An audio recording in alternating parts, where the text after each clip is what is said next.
You ready? All right, welcome back to Mrs. B Reads. We are here with my period 6 class. Hi. Aren't they cute? And we're doing a brand new book. Yay. Like those TikTokers do.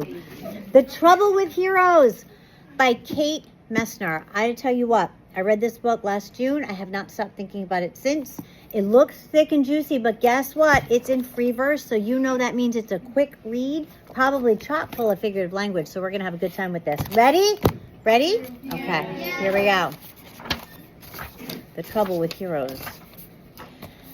Here's what's so cool about this book. It has what's called interrupted text, which means, yes, it's in free verse, but it's not all entirely free verse. For example, on the very first page, look at there. It's a newspaper article.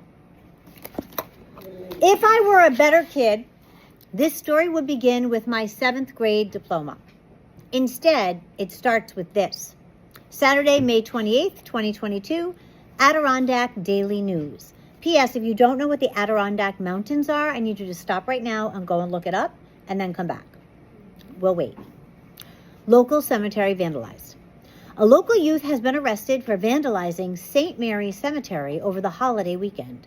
Lake Placid police responded to a complaint of someone kicking headstones shortly after 4:00 p.m. on Friday. Upon arrival, police found one headstone knocked over, detached from its base, and seriously damaged. It marked the final resting place of Edna Grace Thomas, longtime corresponding secretary for the Adirondack 46ers, and one of the first women to climb all 46 Adirondack high peaks.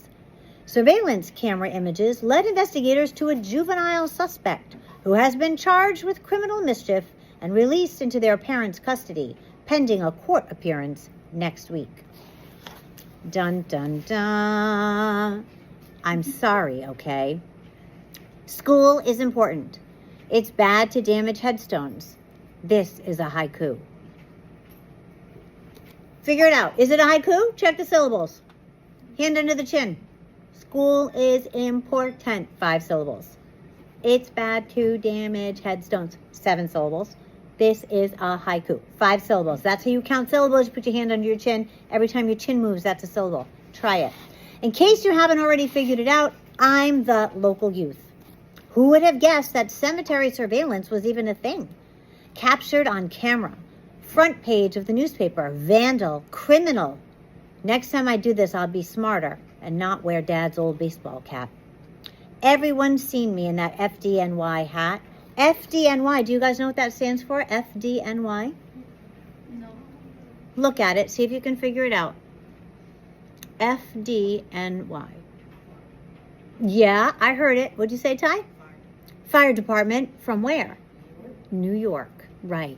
So we know automatically what's the setting of this book. Where is it taking place?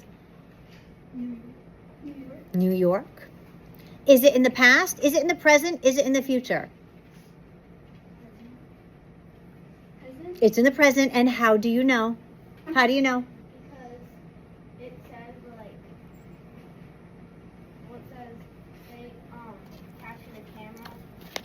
Yup, surveillance cameras, and plus there was the date on the newspaper that said 2022. So that's considered present time. Nice job, friends. Remember, setting is the overall time and place, okay? All right. FDNY, Fire Department, New York hat. Mystery solved, case closed. And yeah, I do know haikus are supposed to be nature-y somehow. When I kicked the stone, birds were chirping in the rain like they were laughing. What figure of speech is that? They were chirping in the rain like they were laughing. What is it, JJ? Simile. That's a simile. Nice job. The trouble with vandalism. You can't kick over a headstone if it's the cheap kind. The small, squat, loaded lawn kind, engraved with the name of somebody who used to be a hero. The only kind a family can afford in the middle of a pandemic when tourists aren't visiting and Graham's chocolate shop is closed. But it doesn't matter anyway. Nobody shows up to say goodbye. You can't hold a funeral in the middle of a pandemic. You can only have Graham and Mom and me and our neighbors, Mr. and Mrs. Park, standing 6 feet apart in the rain. If you knew anything about physics and the density of rocks and stuff, if you knew anything about anything, You'd know when you kick a headstone like that, it doesn't tumble and crash the way you want, with a giant thud thundering up to the clouds to let God know how mad you are. It doesn't tumble anywhere. It doesn't even tip.